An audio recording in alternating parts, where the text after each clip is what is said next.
father died, he had been a king. Hello. Hello, sir. Ẹ já gbórí sókè. Let us look up. Ibi tó bá kan bá kú ni ọba míì ṣe kíni ló ń jẹ. Is it not when a king is late that another will begin to reign? Ti Solomoni ò rí bẹ́ẹ̀ o. For Solomon, it wasn't so. Kí bàbá rẹ̀ ó tó kú ló ti jókòó sórí ìtẹ́ bàbá rẹ̀. Before his father died, he had been seated on the throne. Ọmọ tó ní agbára ni. He was quite a powerful son. Ìràwọ̀ tó wà lára ẹ̀ ó ní agbára. The stars on him was quite powerful. Àwọn wà nílé wa náà. They are also in our homes. Lórúkọ Jésù a ní bá ìràwọ̀ ọmọ wa jẹ́. In Jesus' name, we will not ruin the stars of our children. Ẹ tẹ̀síwájú. ó sì pọ̀ sí i. Ó pọ̀ sí. Gbogbo Ísírẹ́lì sì gba tirẹ̀ gbọ́. Wọ́n gba tiẹ̀ gbọ́. Àti gbogbo àwọn ìjòyè. Yes. Àti àwọn alágbára. Yes. Àti pẹ̀lú gbogbo àwọn ọmọ Dáfídì ọba. Uh-huh. Ọba tẹrí wọn ba fún Sólómọ́nì ọba. Ẹ bá tó bẹ̀ yẹn kà. Àti gbogbo àwọn ìjòyè. Yes. Àti àwọn alágbára. Àti pẹ̀lú gbogbo àwọn ọmọ Dáfídì ọba. Yes. Tẹrí wọn ba fún Sólómọ́nì ọba. A tẹrí wọn ba fún Solomoni. They A bow tẹrí for gbogbo wọn ba. Solomon the king. Ìràwọ̀ tí wọ́n ń tẹrí ba fún ni. That's the star that other people will bow for. Àwọn ìràwọ̀ yìí ó bẹ̀rẹ̀ sí ṣiṣẹ́ padà lórúkọ Jésù olùgbàlà. Amen. Your stars will begin to function again in Jesus' So name. tá a bá ti dé ní ìsìn tó bá ti parí ìwàásù yìí. By the time A we stand and gbàdúrà. I'm done with the message, we are going to pray. Ìràwọ̀ máa ṣiṣẹ́ padà. Our stars will begin to function Ògo máa again. ṣiṣẹ́ padà. Our glory will begin to function Àyànmọ́ again. máa ṣiṣẹ́ padà. Our destiny will begin to function again. Gbogbo wọn máa function fún ọ lórúkọ ti They Jésù will all olùgbàlà. function for us in the name of Jesus the Pàtẹ́wọ́n lá Savior. fún Kristi. Put your hands together for Jesus. Ẹ kà dé 25. Olúwa sì gbé Sólómọ́nì ga gidigidi ní ojú gbogbo Ísírẹ́lì. Ní ojú gbogbo Ísírẹ́lì bàbá gbéga gidigidi. Yes. Ó sì fi ọlá ńlá ọba fún un. Ọlá ńlá ọba la fi fún. Yes. Bí irú èyí tí kò wà fún ọba kan ṣáájú rẹ̀ lórí Ísírẹ́lì. Ibi mo fẹ́ ká gbọ́ nìyẹn o. That is where I want us to pay attention to. Kò sírú ẹ̀ ṣáájú rẹ̀ There have ní ilẹ̀ never Israel. been any before him in the Ẹni land of tí ó Israel. ní orí ọ̀fẹ́ tó ní agbára tó báyìí. A person that has so much grace. Kí ló fà á? What is the reason? Ohun tó kárì What he carried ó lágbára. was quite powerful. Ohun tó gbé wáyé What he came to the Hey. world with ó mọ̀ lágbára o. was quite powerful. Lórúkọ Jésù Olúwa yóò ràn wá In lọ́wọ́. Jesus' name, the Lord will help us. Màá ṣe pépèpé nítorí mo fẹ́ ká gbàdúrà. I want to make it brief so that we can pray. Ìpele kẹta ni orí ìpè. Another one is a head that has a collar. Hallelujah. Amen. O ní pé má forí wí orí o. That's why you should not compare head with another. Ẹlòmíì bó ṣe bísínẹ́sì kò lè tà láyé. If some people run a business, they will never succeed. Orí ìpè ló fẹ́ fi lọ́ máa ta gàárì. You want to use a head of with a calling to sell gari. Ló fẹ́ fi lọ́ máa ṣiṣẹ́.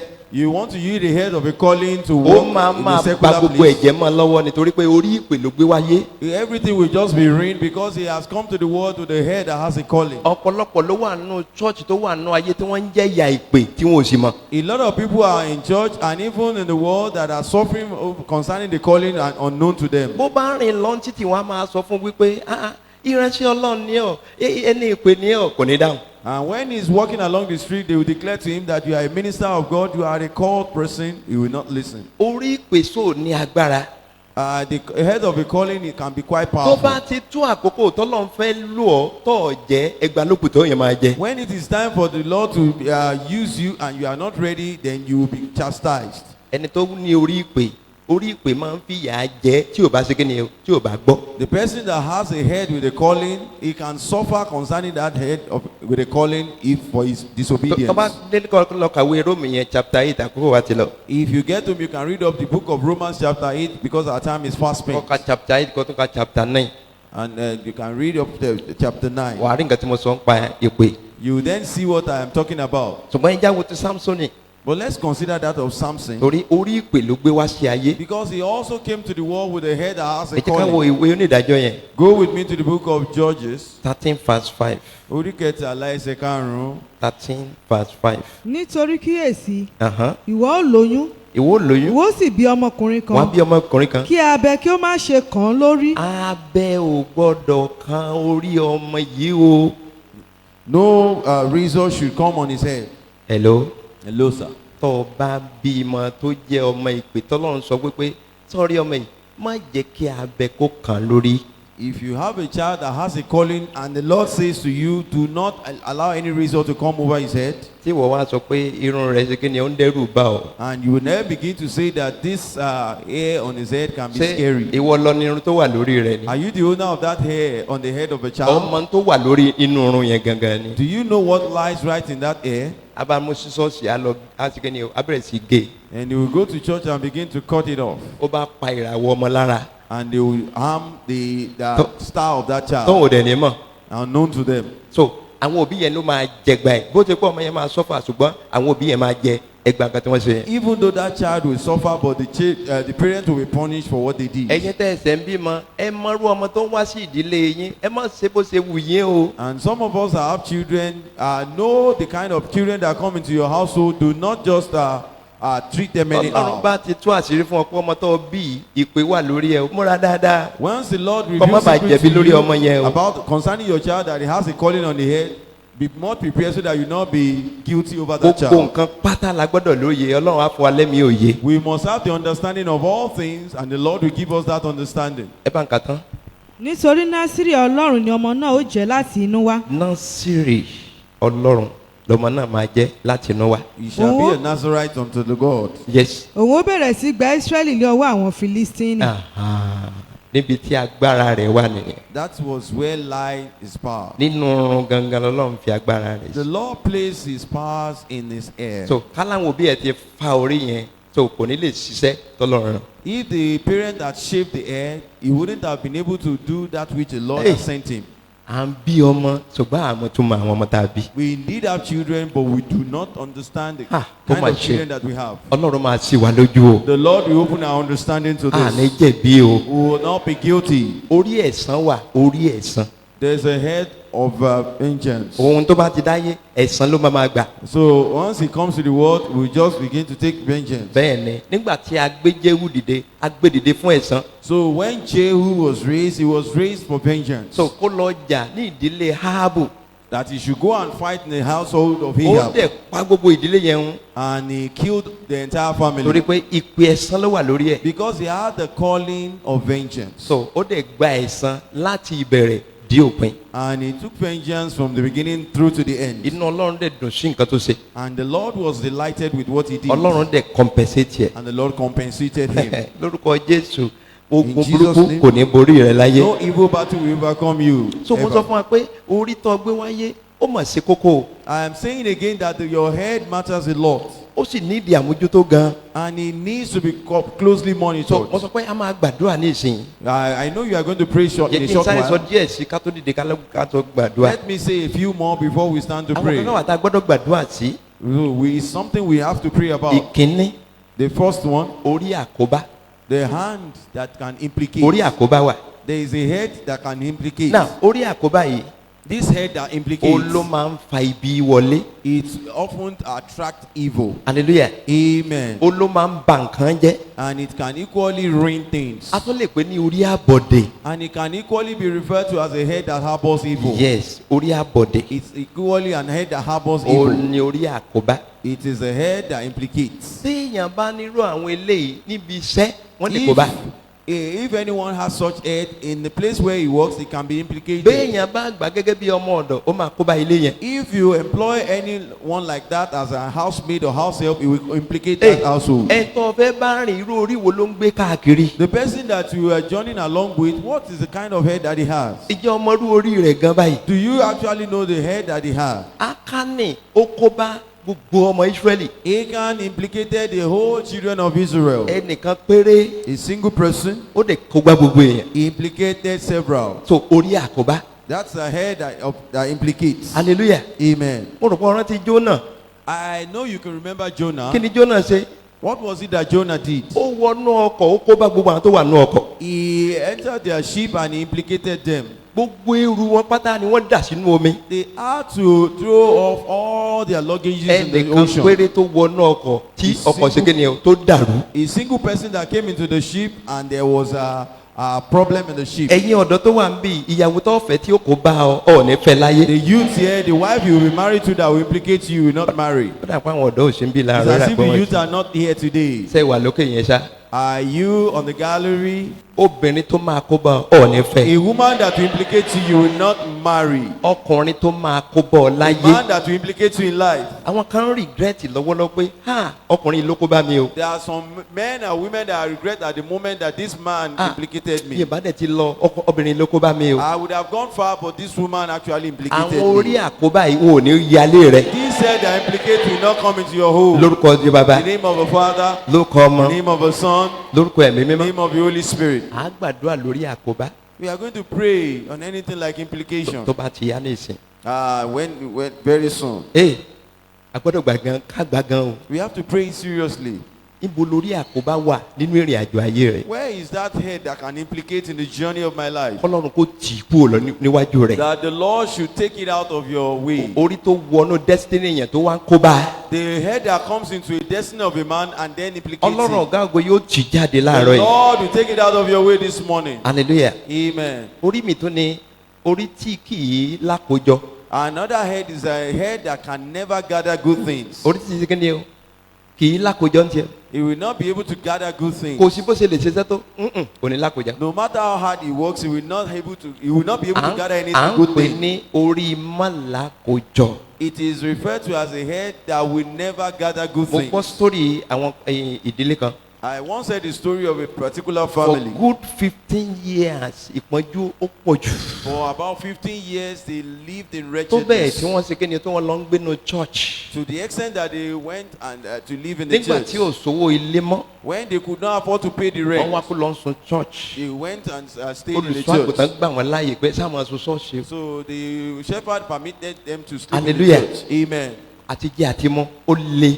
To feed or to drink had been tough. wọ́n dẹ̀ ti bímọ mẹ́rin. And they had 4 children. hallelujah. Amen. ṣùgbọ́n ó dọjọ́ kan But on a certain day, nìyàwó bá tún lóyún.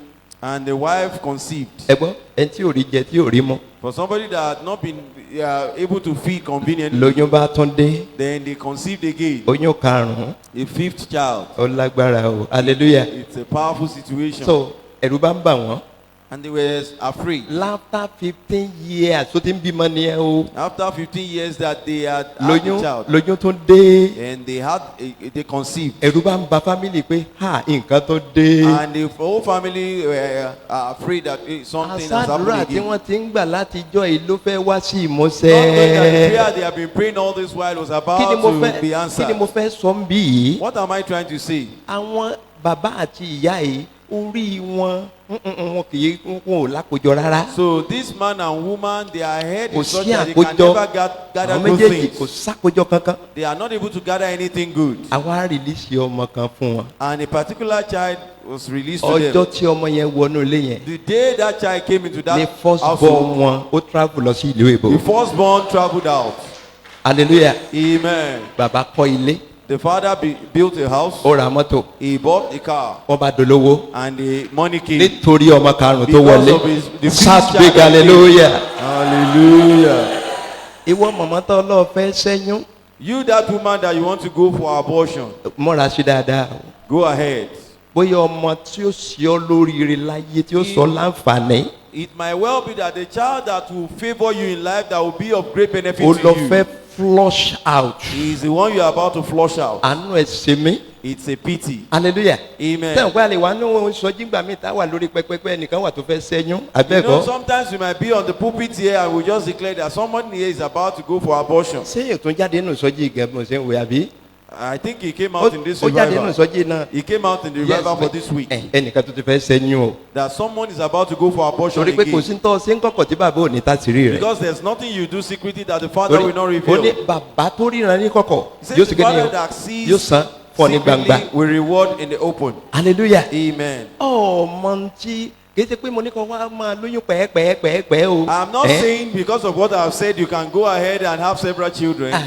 so tó bá ṣe pé mistake tí wọ́n ti dúrà rẹ̀ ó kàn yín déédéé ọmọ túmọ̀ rẹ̀ o. If it's just a mistake that you have tried to avoid it but it came, you don't seem to understand the destiny reason why. àwọn bàbá àti ìyá yìí kò sí nǹkan kan bẹ̀ so a mú ọmọ tó ṣe kí ni o tó ní ògo wá sínú family. The destiny of this man and woman, there was nothing there, but the child that has a glorious destiny came in. lẹ́yìn àdúrà yìí After this, Lẹ́yìn àdúrà tá a fẹ́ gbà lónìí. after the prayer we are going to pray today, ògo ìdílé rẹ máa fara the hàn. glory of our family will manifest. lábẹ́ àkóso bó tilẹ̀ wù kó rí. Under whatsoever circumstance, ògo ìdílé yín ó máa the fara glory hàn. of our family will manifest. amen. Amen. so bẹ́ẹ̀ ọlọ́run ṣe kí ni ó ṣàánú fún wọn But lọ́jọ́ the kan. Lord had mercy on them on a certain so day. nítorí time ẹ jẹ́ kí n lọ síbi ìkẹta. Because of our time, let me mention the third one. orí tí kì í pẹ́ nínú ògo.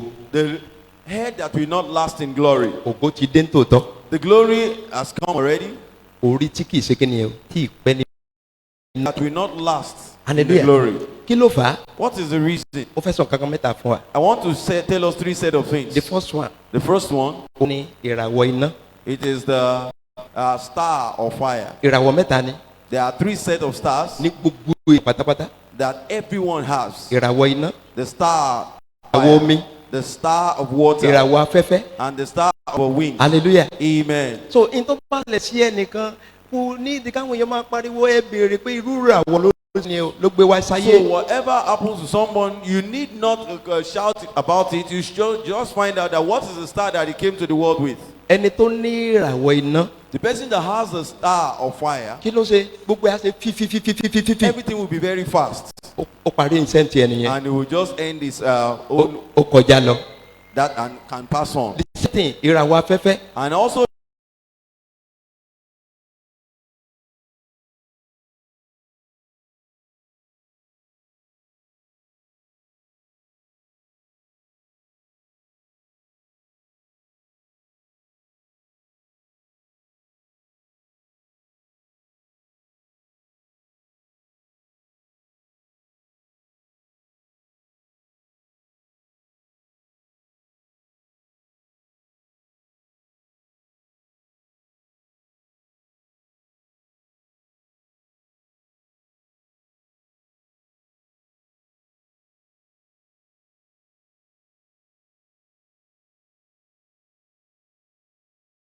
chapter 6 verse 2. orí kẹfà ẹsẹ̀ kejì. 6 ẹni 2. tí ọlọ́run fi ọrọ̀ yes. ọlà àti ọlá fún. ẹ kíyèsí bẹ́ẹ̀ yẹn o. bóyá Take note of that, please. ẹ bá kà yes. ẹni tí ọlọ́run fi ọrọ̀ number 1 ọrọ̀ ọlà wealth ọlà àti kí ni o. àti fún. àti ọlá fún mẹ́tẹ̀ẹ̀ta ìlà fún Solomoni láyé. The three were released to Solomon in life. èmi ò rí ọba tó àtúnfi mẹ́tẹ̀ẹ̀ta ìfáìdà ká méjì fún yẹn kò gbé mẹ́ta. There is no king that these three have been released to. ó yá.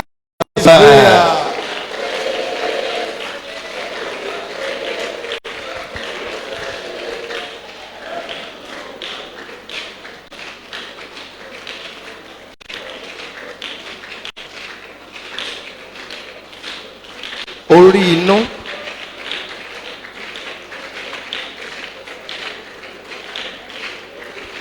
ọ̀fẹ́ gbàdúrà lórí báyìí o dákun kọ́ múra You are dáadáa. about to pray on your head now. Please get prepared. a fẹ́ ṣe àtúnṣe àwọn orí làárọ̀ yìí. The head is about to be amended this morning.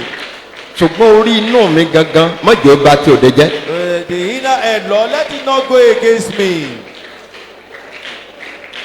The prayer point, if you are not clear or you are not hallelujah. able to hear me clearly, it will be repeated. You can put up your hand so tábà that ti we bẹ̀rẹ̀ know. àdúrà Because by the time you commence the prayer, àyẹ̀mọ́ gbọ́n nǹkan tí mò ń wí mọ́. you might not really hear what I'm saying so again. that ẹni fáwọn media team problem. So that you will not be giving the media team a lot of problem. hallelujah. Amen. ntẹ́ ẹ̀ bá ti gbọ́ ẹ̀ sá náwó sókè máa repeat ẹ̀. Any prayer point that you are not able to hear clearly, just put up your hand out. It will be repeated. orí tí kì í gbari mo reject ẹ̀ The láàárọ̀. head that will never receive goodness, I reject this morning. kí ni mo wí. Ah, mo ti gbé wá sábẹ́ májẹ̀mú ọmọ pé wọ́n ti gbé orí rẹ̀ wá sábẹ́ You not májẹ̀mú. realize that you have brought your head under the covenant. hello. Hello, sir. kí la fi gbàdúrà lánàá tálẹ́ wà ń bí. What was the prayer point yesterday? ní ìgbọ́ májẹ̀mú tó gbé ìjọ èrò fún The 24 years. covenant that uphold this church for 24 years. ọ̀la fi mi mọ nǹkan tọ́lọ̀ fi hàn kílẹ̀ tó mọ́. I do not know what the Lord revealed to you before this time. hallelujah. Amen. abẹ́ májẹ̀mú yẹn ló tún ṣe sáwọ̀ báyìí. And you are right under that covenant again today. ó yẹ kó wá make sure sí májẹ̀mú ìkọ́ tó máa lọ. And you have to make use of this covenant before you go. orí tí kì í gbari láyé. The head that will never receive goodness in ló life. jẹ́ tiẹ̀ lónìí. I reject it today. àtẹwàdúrà. Prayer.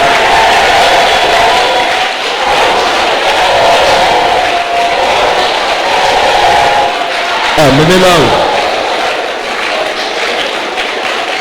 Orí tí kì í gbáre láyé mo reject ẹ̀. Mo reject ẹ̀. Mo reject ẹ̀. That's right. Máa kọ́.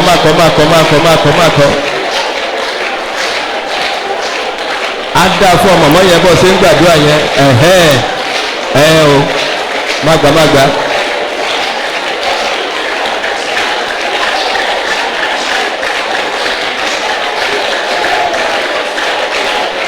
Orí tí kì í gbáre láyé mo reject ẹ̀.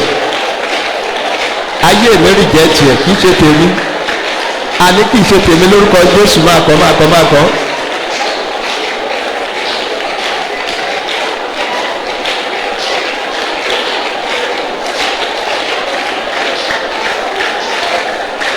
Jésù Olúwa wa. Amen. Wẹ́ àwọn kan wà tá a mọ tí wọ́n ti ṣe sí orí wa. There are so many things that we do not know that they have done to our head. Nígbà tá a ti wà ní kékeré ká nígbà wọn fẹ́ ṣe láti sọ fún wọn bẹ́ẹ̀ akéré While we are still young, if we have told them that we are still very young and innocent. Ẹlòmíì nínú orí wọn ti sín gbẹ́rẹ́ tó wà láyé lórí mi ó ju 29 lọ. Some people they have several incisions. The incisions on some people's head is more over 29. Tẹ bá rí orí ẹlòmíì láti bí ó ṣe tó rè. And on some other people's head, in the forehead, they will have incisions. Á dẹ̀ máa bá a sá. And they will just keep making incisions there.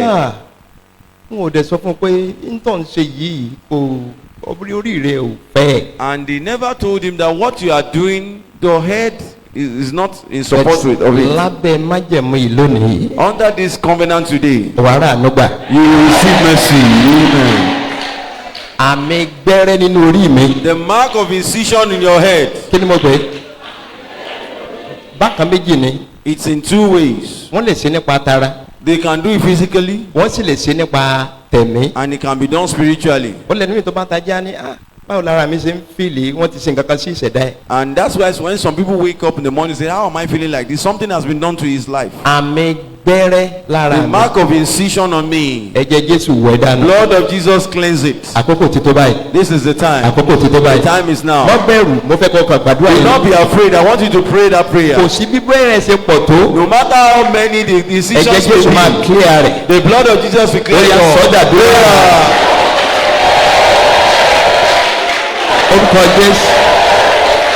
Orúkọ Jésù. Ẹ̀mí mímọ́. Àmì gbẹ́rẹ́ lára mi.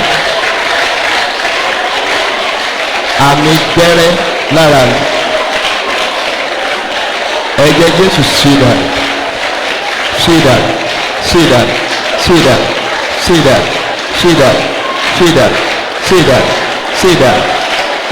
Mága.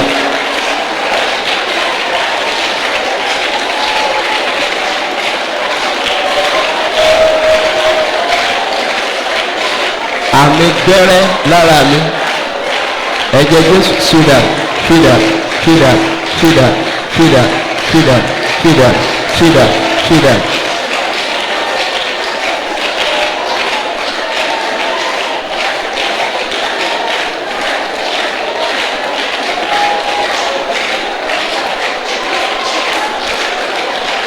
Jésù Olúwa wa.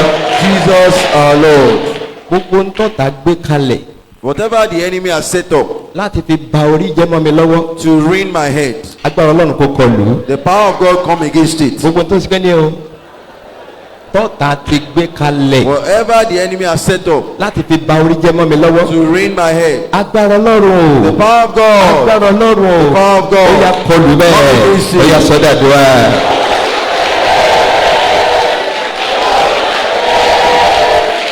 Orúkọ Jésù. Ẹ̀mí mímọ́.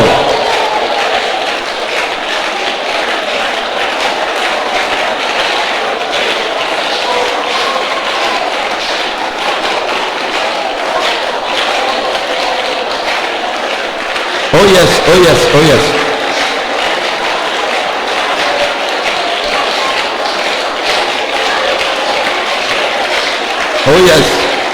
Oh yes.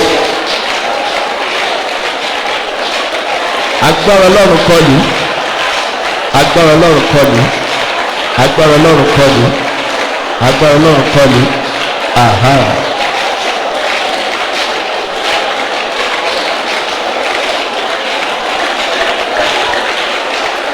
Jésù olúwa wa. Amen. bọ́ọ̀sì ń gbà ó máa máa wá sí ìmọ̀ṣẹ́ ló bá dé. As you go to come to fulfillment in Jesus' name. òní gangan la máa tún orí yẹn ṣe. Today your head will be amended. ọwọ́ dúdú tá a gbélé orí mi That evil hand that has been that hand that has been placed on my head, tó ń ṣiṣẹ́ ìdíbàjẹ́. that is working for corruption. ẹjọ́ ìkìlọ̀ lélẹ́yìí. He is a stand warning. ẹ má jẹ́ kí wọ́n dédé máa gbé ọwọ́ lé yín lórí. Let no one just place their hand on your head anyhow. ifun gan kálùfáà tó gbé ọwọ́ lé yàn lórí ó ní kò ṣe gbogbo ènìyàn ó máa ní reason. Even before the ministers of God can lay hand on the person, it's not everyone. It usually has a reason. mi ò mọ báwọn yẹn ṣe tẹ gbogbo yìí tó bá ti rí àkàmọ́ gbọ́wọ́lé lórí And some people, anyone they see, they will just place their hand on them. orí lágbára ju kákàndínlẹ́ máa The ṣe. head is so powerful than the way we treat it. ni mo gbàdúrà fún mo gbà. And I pray for you, I pray for you. àtológogoro ya kúnlẹ̀. ó yá. And the person that is a drunk, you say, kneel down, let me pray with so you. adẹ̀síkẹ́ ni o a transfer nǹkan mi. And he will transfer another thing into the life of the person. ọwọ́ dúdú lórí mi. That dark hand on me, ọwọ́ dúdú tó ń bá mi rìnrìn àjò. that dark hand that journeys with me, ilé mọ́ kó jó. fire of God ó consume yá it. àtẹ̀wọ́ àdúrà.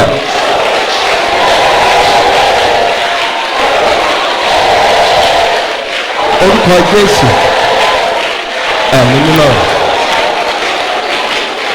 ọwọ́ dúdú lórí mi. ọwọ́ dúdú lórí mi. iná mímọ́ jó wọn. iná mímọ́ jó wọn. ọwọ́ dúdú tá a gbé sínú orí mi tó ń bá mi rìnrìn àjò. iná mímọ́ jó wọn jó wọn jó wọn jó wọn jó wọn. ọwọ́ dúdú tá a gbélé mi lórí iná mímọ́ jó wọn mágbàmágbà.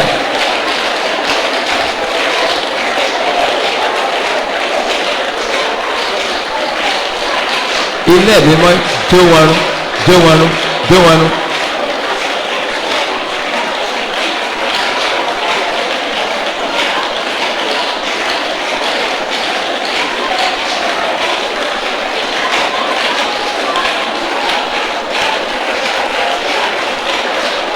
Jésù olúwa wa. Amen. a tún sọ fún Ọlọ́run. We are also going to tell the Lord, agbára tó ń ṣiṣẹ́ ìdìbàjẹ́ nínú orí mi. the power that is working for corruption in my life, agbára tó ń ṣe kí ni o. yes agbára tó ń ṣiṣẹ́ ìdìbàjẹ́ the lọ́wọ́lọ́wọ́. forces that are working for corruption in my Nínú life at the orí moment, mi. in my head, ó yá ẹ jáde. go out. iná ẹ̀mọ́ kó jó yín run. Fire of God consume ó yá you. àtẹ̀wọ́ àdúrà. Hallelujah.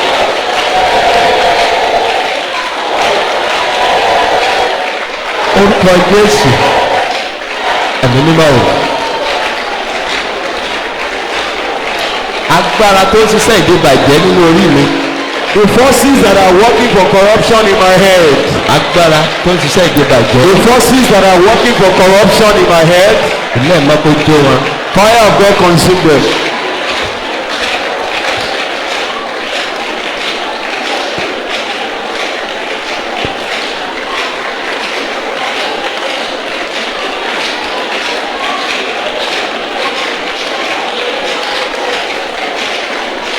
mágbà.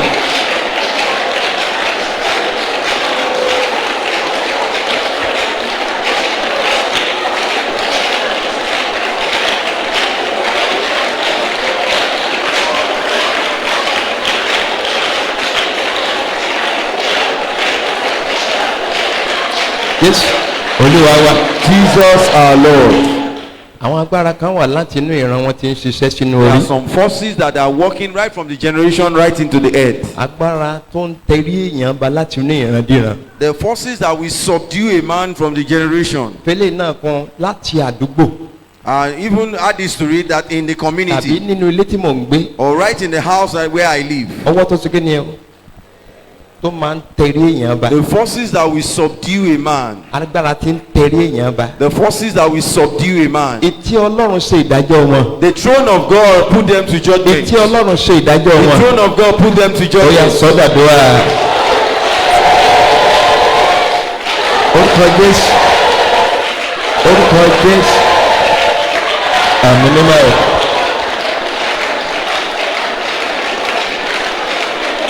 Agbára tó ń tẹ̀rí èèyàn ba láti inú ìran. Etí Ọlọ́run ṣe ìdájọ́ wọn. Etí Ọlọ́run o. Etí Ọlọ́run o. Etí Ọlọ́run o. Ṣe ìdájọ́ wọn. Ṣe ìdájọ́ wọn. Agbára tó ń tẹ̀rí èèyàn ba láti inú ìran. Tàbí láti inú ilé ní agbègbè. Etí Ọlọ́run ṣe ìdájọ́ wọn.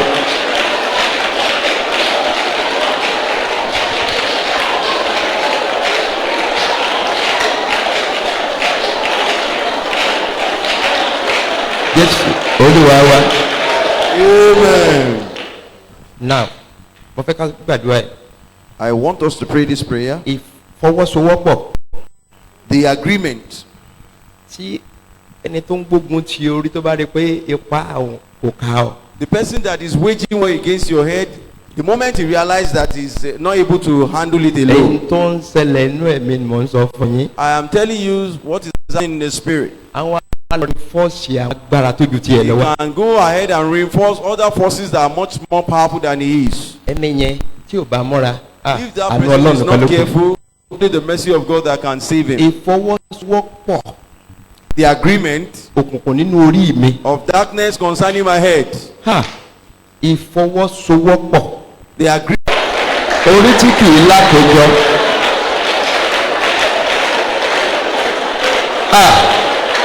I reject it in Jesus' name.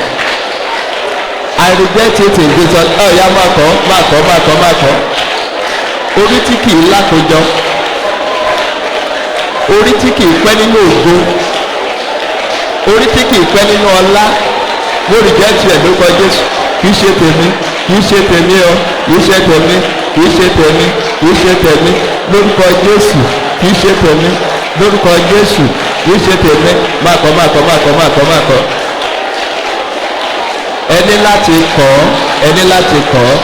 Ẹni láti kọ́. Máa sọ fún Ọlọ́run. Orí tí kì í lákòjọ. Orí tí kì í pẹ́ nínú ògo. Mo reject ẹ̀.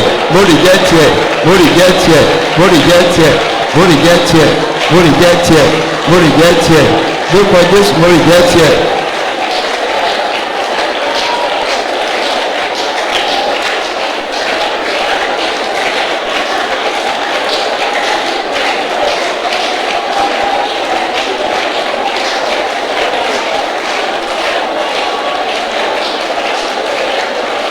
Jésù Olúwa wa. Amen. Sáàgbà dáadáa. I hope we prayed as expected. A sọ fún Olúwa.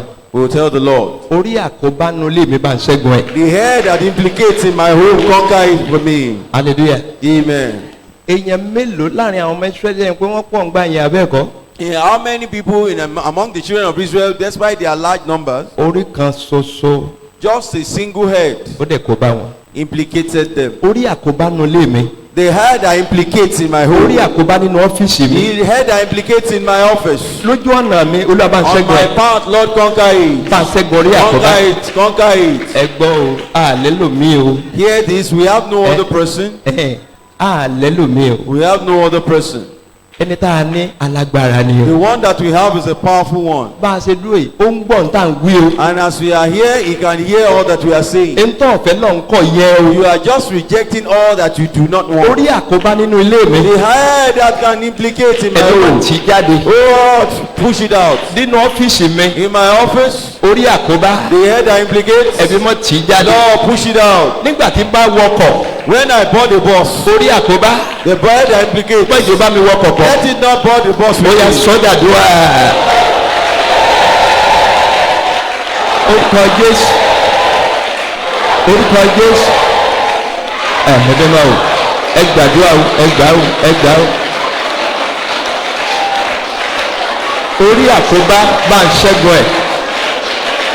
Olúwa bá ń ṣẹ́gun orí àkóbá. Olúwa bá ń ṣẹ́gun orí àkóbá. Ẹlẹ́dàá o bá ń ṣẹ́gun orí àkóbá. Bá ń ṣẹ́gun orí àkóbá. Bá ń ṣẹ́gun orí àkóbá. Bá ń ṣẹ́gun orí àkóbá. Máa gbà dáadáa gbàgbàgbà lórúkọ Jésù. Mo rìjẹ́tì orí àkóbá nínú ilé mi. I reject that head that Lẹ́nu iṣẹ́ implicates. mo rìjẹ́tì orí àkóbá. I reject that head that implicates.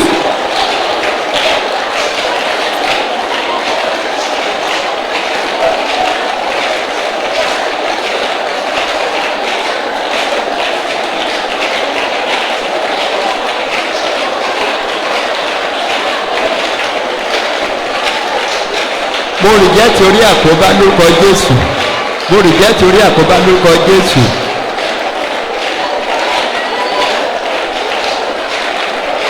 Jésù Olúwa wa. Amen. Gbogbo agbára tó ń fi ibi wá orí mi. The forces that are seeking for my head with evil. Àwọn kan wà tó ṣe pé tó máa ti jí báyìí. There are some people that anytime they wake up Tí wọ́n rí pé wọ́n náà jí. and they discover that you are woken up also, Inú wọn kì í dùn. they are not happy Wọ́n á tó ní báwọn làwọn tó fẹ́ gbé gbèsè ní o. because they know they are about to take a step Ọ̀ dẹ̀ mọ̀ wọ́n o. and you do not know them at all. Ee ọ̀ mọ̀ wọ́n o. You do not know them. Ẹ jẹ́ á gbàdúrà. Let us pray. Àwọn wo ló ń fi bí wá orí rẹ? Who are those people that are seeking your head with evil? Olúwa jẹ́ wo gbiná dànù. Lord, let them be consumed Ẹ̀mí mọ́ completely. dáná sun wọ́n. Holy Spirit, set them Ó yá, ablaze. sọ́jà dùn wá. Prayer.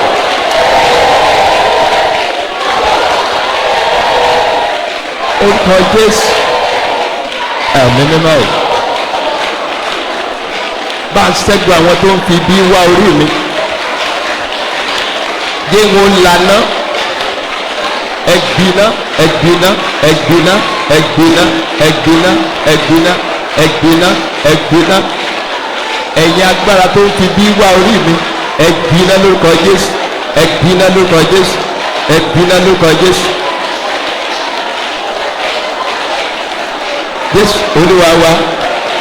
Amen. Now fúnra ẹni wà wá rí jẹ́ tẹ̀ pé ẹ ní fi bí wá orí mi mọ́ lórúkọ And you Jésù. say that you will not seek my head with Yes, evil anymore. láti inú ìran mi, Right from my generation. láti ìdílé ọkọ mi, Right from my husband's house. nínú ilé tí mò ń gbé, In the house where I live. ẹ ní fi bí wá orí mi You will mọ́. not seek my head with Ó evil yẹ sọ́jà anymore. dúwà.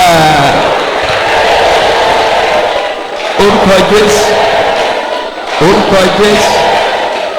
Ẹ̀mí mímọ́ o. Máa wí máa wí.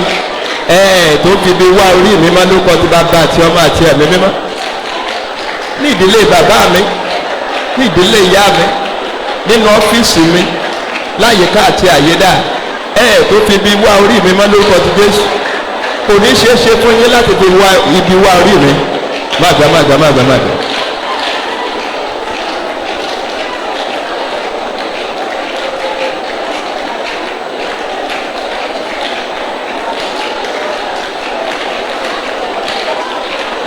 Jésù Olúwa wa.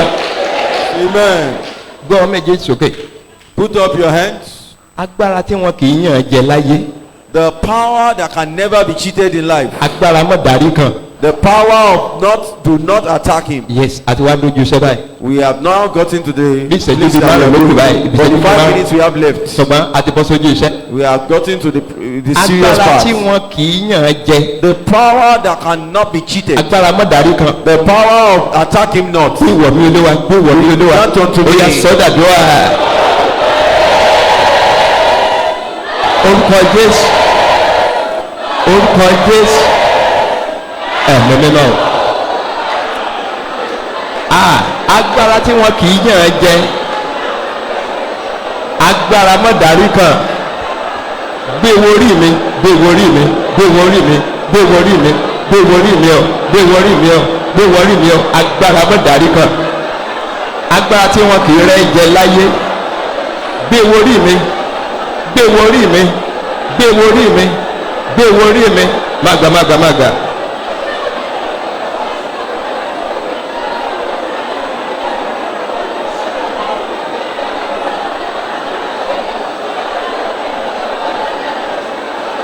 Agbára mọ̀ dárí kan. The power of attack him not. Gbé wo orí mi, gbé wo orí mi. Release it to my head.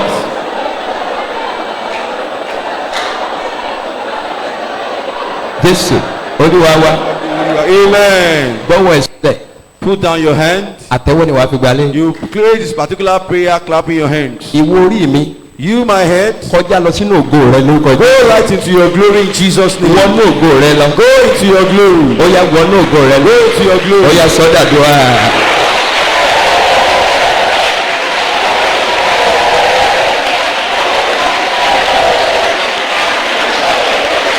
Wọnú ògo rẹ lọ.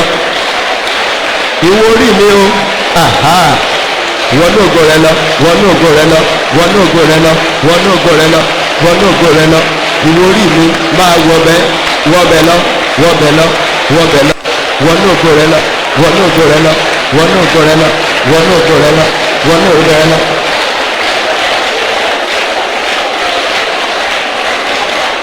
Jésù Olúwa wa. Amen. Bọ́wọ́ méjèèjì lé orí rẹ. Place your hand on your head. Ọ̀nà kó máa là fún ìwọ orí yìí. There should be a way for this head.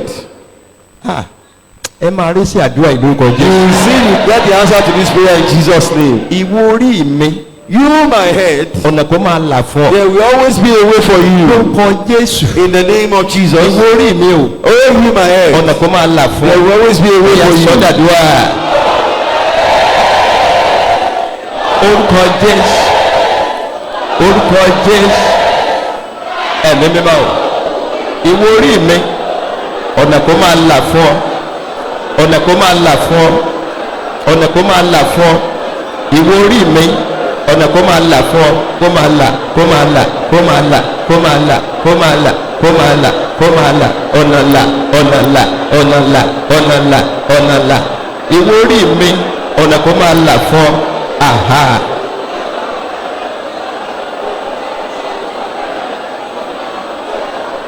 Jésù Olúwa wa. Amen. Ẹ gbọ́ wọ̀nyí sílẹ̀. Put down your hands. Àdúrà kan tó kù yìí. The final prayer, Ó lágbára o. it's a powerful one. Ó lágbára o. It's a powerful one. Tí má ti pè tán, After I have called the prayer wàá point, lọ sórí ìkúnlẹ̀ rẹ̀. you go on your knees. Àkókò ò sí púpọ̀.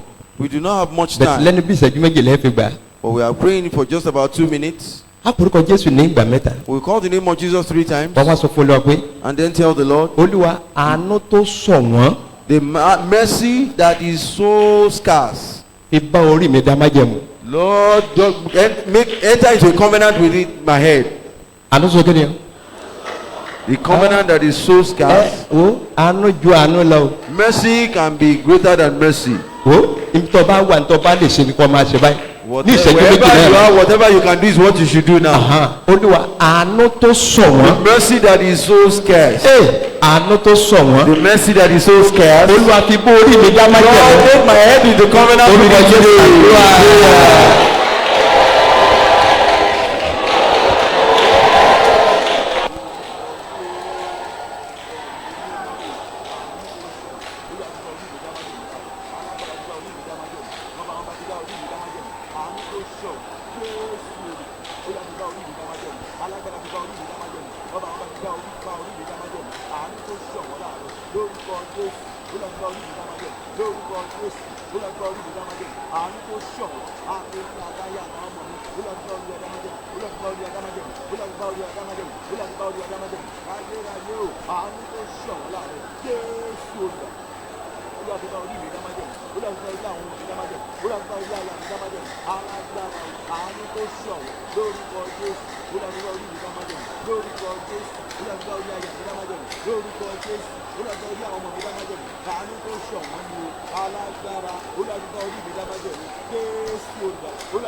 Jésù Olúwa wa.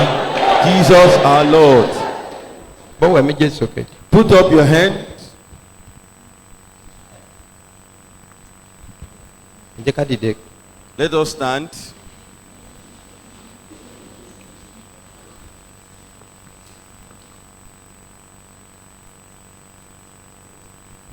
ọba tó máa ń ra ìgbà padà.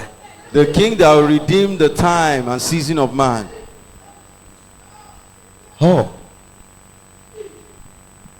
àwọn kan wà ń bí ìbólúwa ti ń bẹ láàyè. There are some people here as the Lord liveth. ìlérí ọjọ́ pípẹ́. The age-long promise. bọ́kọ̀ tí mo fẹ́ wí. Listen to what I'm about to say. ìlérí ọjọ́ pípẹ́. The age-long promise. lẹ́yìn àdúrà yìí. After today's prayer. ó máa ṣẹ.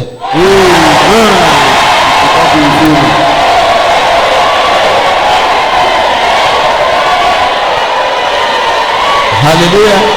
Amen. bọ́mọdé bá rí ọ á sọ pé ntí wà á dáre. When a child sees you, say, this is what will become of you. bọ́ bá tún rìn síwájú wá ní And when arábìnrin. you move forward, you say, this person, á dẹ̀ rí nǹkan níwájú yín you nǹkan can báyìí. see a powerful thing ahead of you. bọ́ ọ ṣe gbọ́ tó. Despite all that you have heard, ogun ìdílé òjò wá sí ìmúṣẹ. the forces in your family never allowed it to come to ṣùgbọ́n pass. lónìí. But today, ẹ̀mí àwọn wòlíì. Spirit of the prophet, Malikaba. Ege bolobolobo ko sentelige yiba robita skendeliege Paula kasata. ìlérí ọjọ́ pípẹ́. age-long promise. ọmọ kú oríire o. Congratulations to ọmọ us. kú oríire. Congratulations to us. ọmọ kú oríire. Congratulations to us. ẹ̀mí àwọn wòlíì. Spirit of the prophet. ẹ̀mí àwọn wòlíì. Spirit of the prophet. ẹ̀mí àwọn wòlíì. Spirit of the prophet. ìlérí ọjọ́ Age-long pípẹ́. promise. Thank you Holy Spirit. O ṣe ẹ̀mí mímọ́. Thank you Holy O ṣe Spirit. ẹ̀mí mímọ́. bí ọwọ́ ẹ̀ sókè. Put up your hand. jagunjagun òde ọ̀run. The warrior of heaven. kí lẹ̀ ń fi bàbá gbẹ̀. What do you take the Father for? ẹni tí ò ní bẹ̀rẹ̀. The one that has no end. ẹni tí ò lópin. He has no beginning nor ending. ẹ̀rù jẹ̀jẹ̀ The fúnra rẹ̀. dreadful one himself. àpáta mímọ́ The Ísírẹ́lì. holy rock of Israel. ọba tó sọ̀rọ̀ tí àrá ń sọ. The king that speaks and the thunder struck. orísun gbogbo. The source of all things. orísun ọgbọ́n. The fountain of knowledge. orísun ìmọ̀. The fountain of Orísun wisdom. òye. The fountain of ẹ ó understanding. pọ̀pọ̀ lọ́rọ̀ ń jọba. You know that ẹ ó God is pọ̀pọ̀ lọ́rọ̀ máa ń mú ìlérí iṣẹ́. You know that God is pàlígà yàrá límọ̀ sọ̀tà lígà bàkúlìgè zẹ́tẹ̀ ìbároboko sẹ́ńdàlábà rẹ́kà sátálígè ìbároboko. ara mi ń ṣe ni kì í ṣe mi. I am saying that I'm not the one doing ara mi ni kì í ṣe mi. I am saying that I'm not èmi doing kọ́ it's not ẹni me. tó rán ní iṣẹ́ lálágbára He's the one that olótóbe He is great. olólọ́lá He is a honor. olólògbé the one that has the glory. màlíkà bàhúnìkà sàndé rọ́bò kánìkà santa ràlíkà kúnìkà sèpè. nǹkan kan fẹ́ ṣẹlẹ̀ báyìí. Something is about to happen. yes ògbó kankan ó fẹ́ farahàn. A glory is about to manifest. bí mànàmáná Just like lightning. bí mànàmáná. Just like lightning. ó ti pẹ́ tí wọ́n ti dì sọ́ọ̀pù ògbó It yẹn. has been a long that they have been deciding that glory. kò sí tá a lè ṣe sí mọ́. There is nothing that can be done. àkókò ẹnìyẹn ti tó. The time of the man. ó ti tó. The time is now. ó ti tó. The time of the person. is àkókò now. rẹ ti tó. The time of the person. ó is yá now. gba ògbó rẹ.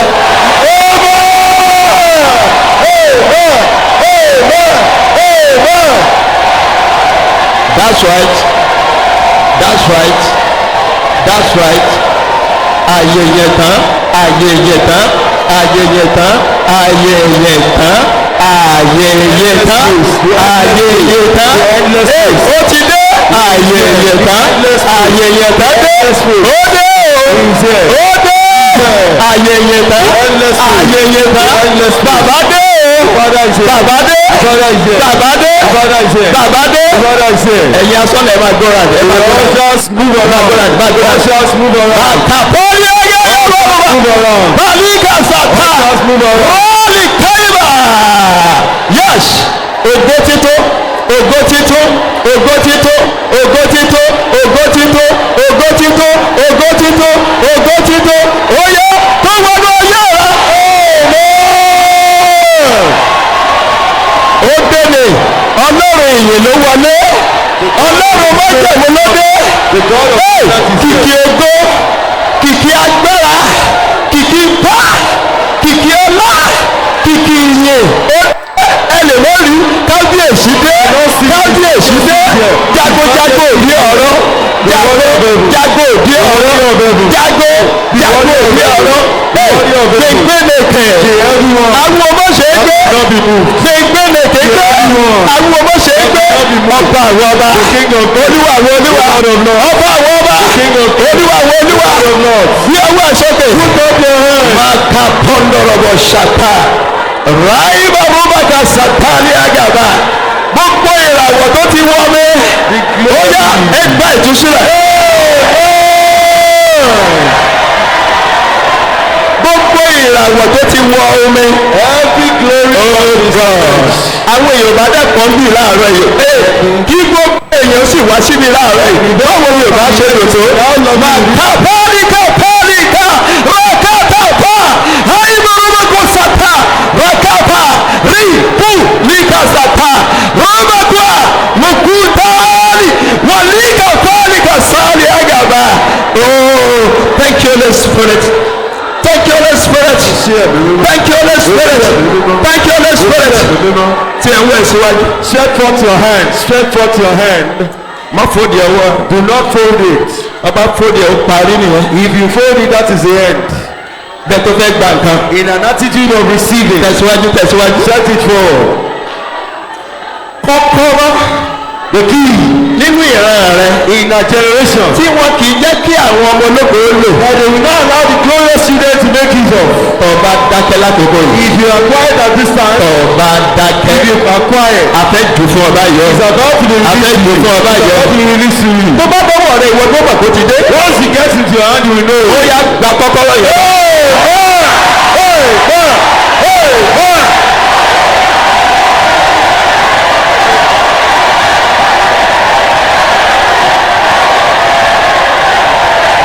mo ní kọ́ gba kọ́kọ́rọ́ yìí. ó kú ẹ̀ka pẹ́rẹ́. for the final time. ó kú ẹ̀ka pẹ́rẹ́. for the final time. bàbá ìtóbi púpọ̀. this father is so great. mo ní ọlọ́run ìyìn ló ń wọlé. he is the God of praise that just came in. ọlọ́run ìyìn. the God of praise himself. ọlọ́run ìyìn. God of praise himself. bàbá yóò yí padà. he never change. ẹ̀mí àwọn wòlíì. spirit of the prophet. kọ́kọ́rọ́ tí wọn kì í lò nínú ìran. the key that they will not make use of in the family. tí wọ́n ti gbé pamọ́ ti pẹ́ ti pẹ́. kept away for so long. ọmọ ológo tó wà ń bí. for the chief glorious. ó yà gbà lórúkọ jẹ́. Receive it. Amen. Amen. Mo ní kọ́ gbà lórúkọ Jésù. Amen. Gbà lórúkọ Jésù. Amen. Gbà. Amen. Gbà. Amen. Gbà. Amen. Amen. Amen. Amen. Amen. Amen. Gbà lórúkọ Jésù. Amen. Amen. Amen.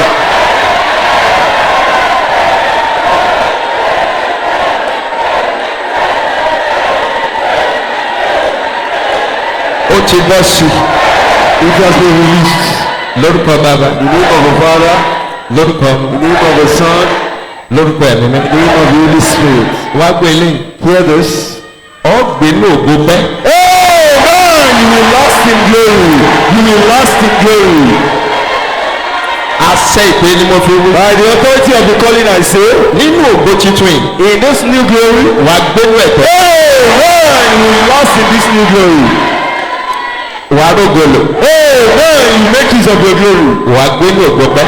Amen. You will last in your glory. Wà á celebrate life. Amen. You celebrate soonest. Agbára ńlá tí Olúwa sọ̀kalẹ̀ sí ilé àárọ̀ yìí. Powerful hand that the Lord has stretched here this morning. Agbára ńlá tí bàbá mi sọ̀kalẹ̀ sí ilé àárọ̀ yìí. Agbára náà kò wọnú ayé rẹ̀. Amen. The power go into our lives. Amen. Bàbá mo dá gbogbo padà ṣe. Father, I return all the glory back to you. Ẹ máa diwọ́ sí Ọlọ́run fún ọtí bàbá. We need to wave unto the Father for what he has done. Wave unto him. Oh, alágbára ni. Alágbára ni. He is the mighty one. Alágbára ni. Máa diwọ́ sí pé bàbá ṣe. Wave unto him and say thank you, Father. Máa dúpẹ́ pé bàbá ṣe. Wave unto him and say thank you, Father. Mo ti Olúwa ti ṣe yìí. For what the Lord has done. Máa diwọ́ sí. Wave unto him. Máa fọpẹ́ àti ògo fún. Give him thanks and glory. Máa fọpẹ́ àti ògo fún. Give him thanks and glory. Máa fọpẹ́ àti ògo fún. Give him thanks and glory. Máa dúpẹ́. Thank you.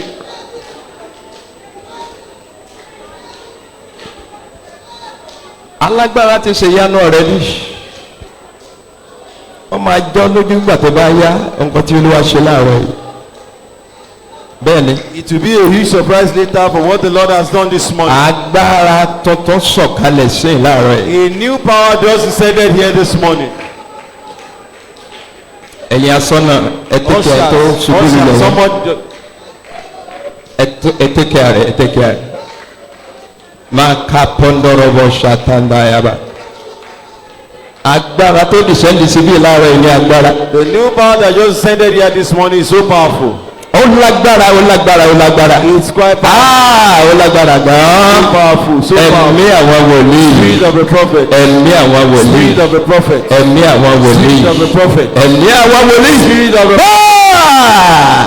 egata ligebo santa liga sata hulua nglimakule kasata rakapa ẹni tí à ń fi àtàrẹ bá sọ̀rọ̀ That person ní gbogbo ọjọ́ Friday ẹni yà ju àtàrẹ sẹ́nu àwa máa fi sọ̀sọ̀kósọ sí ìṣẹ̀dá rẹ̀ lọ́nà ìlọ́po mẹ́sàn-án ó ti forí gbé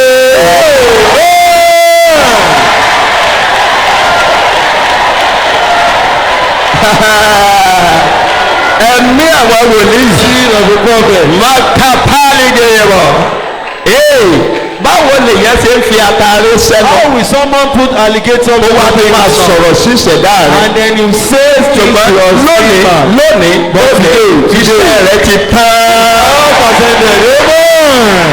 ayílẹ̀ lórí bẹ́ẹ̀. it is about on the yóò kọ́ bàbá yóò kọ́ ọmọ yóò kọ́ ẹ̀mí mímọ́. Oh, thank you, Jesus. ṣe Jésù. Thank you, Jesus. ṣe Jésù. ẹ jọ̀ọ́ ẹ̀yin tó máa ń sin itọ́ lójú wíńdò Some ẹ of you that kíyè speak sára out of the window. bí ò rí yín bẹ́ẹ̀ ń sin tán I do o. not see you doing that. Anytime tẹ ẹ má sin tọ́ sáwọn ogun ọ̀run o Please, ẹ wà do very not speak careful. on the host of àwọn lọ síwájú heaven. ṣọ́ọ̀ṣì wọ́n lọ Particularly máa in sin front tán. of the church. Dákun má ṣe bẹ́ẹ̀ mọ́ o. Do not do such a thing. Dákun má pọ̀lú àwọn alágbára o. not come Máa lé bá robobo zembelégébọ̀ rakasata rakapa rakapa ríligaba agbada agbára titun. The garment of fresh power. Agbada agbára The titun. garment of fresh power. Etí ò ṣe é bàjẹ́ fún ọ̀tá. Not be ring Ó yá gbà bẹ́ẹ̀.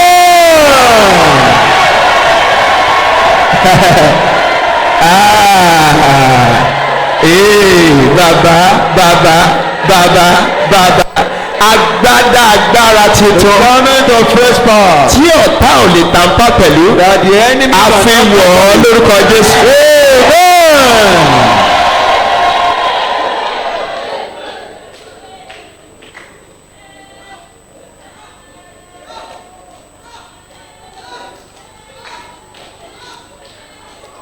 Amen. Amen. Gbogbo yẹn kó lọ síwájú ìta. Everyone go to the front of the church. Ẹ jáde síwájú ìta. Everyone move out to the front of the church.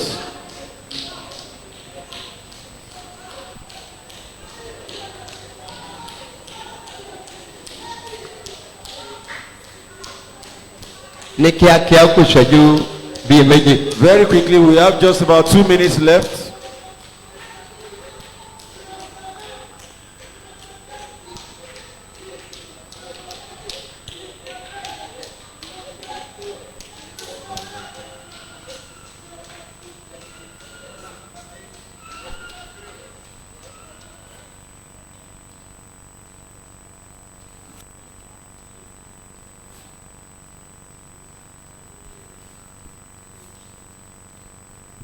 Jésù Olúwa wa bọ́ sínú ọ̀rùn bí.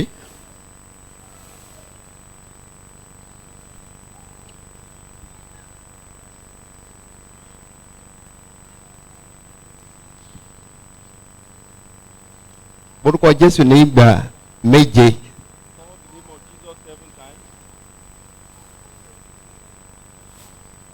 Àwọn mọ̀mọ́ àbá ti ní kan ra gbé chair fún un. Bíyá tí wọ́n bá lè withstand ẹ̀ bá ń gbé chair fún ẹ dákun ẹ gbọ́wọ́ sókè